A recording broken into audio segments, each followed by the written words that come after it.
Sir,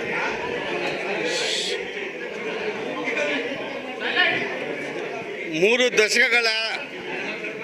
Madiga ಸಮುದಾಯದ ಹೋರಾಟದ ಪ್ರತಿಫಲ ಆಗಸ್ಟ್ 1ಕ್ಕೆ ಸುಪ್ರೀಂ ಕೋರ್ಟ್ನ ಜಡ್ಜ್ಮೆಂಟ್ ಬಂದು 1 ವರ್ಷ ಆಗಿದೆ.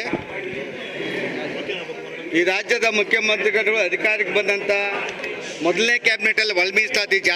ಜಾರಿಗೆ ತರ್ತೀವಿ ಅಂತೇಳಿ ಕುಂಟು ನೆಪಗಳನ್ನು ಇಂಪಿರಿಕಲ್ ಡೇಟಾಗೆ ನಾಗಮೋಹನ್ ದಾಸ್ ಅವರ ಕಮಿಷನನ್ನು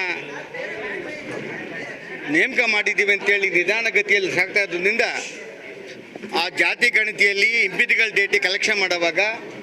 ಈ ರಾಜ್ಯದ ಚೀಫ್ ಸೆಕ್ರೆಟರಿ ಮತ್ತು ಅನೇಕ ಇಲಾಖೆಗಳಿಂದ ಜಾತಿ ಸಮೀಕ್ಷೆಯ ಯಾವ್ಯಾವ ವರ್ಗ ಹೆಚ್ಚೆಚ್ಚು ಉದ್ಯೋಗಗಳನ್ನು ಪಡೆದಿದೆ, ವಂಚಿತರಾಗಿದೆ ವರ್ಗ ಇದುವರೆಗೂ ಇಲ್ಲದೆ ಇರೋದ್ರಿಂದ ಜಾತಿ ಸಮೀಕ್ಷೆ ಬೆಂಗಳೂರಿನಲ್ಲಿ ಸರಿಯಾಗಿ ಆಗದೇ ಇರೋದ್ರಿಂದ ನಮಗೆ ಅನುಮಾನ ಇದೆ. 1ನೇ ತಾರೀಕಿಗೆ 1 ವರ್ಷ ಆಗಿರೋದ್ರಿಂದ ಈ ರಾಜ್ಯ ಸರ್ಕಾರಕ್ಕೆ ಎಚ್ಚರಿಕೆ ಕೊಡೋ ದಿಕ್ಕಿನಲ್ಲಿ 1ನೇ ತಾರೀಕಿಗೆ ಕರ್ನಾಟಕ ರಾಜ್ಯದಲ್ಲಿ ಮಾದಿಗರು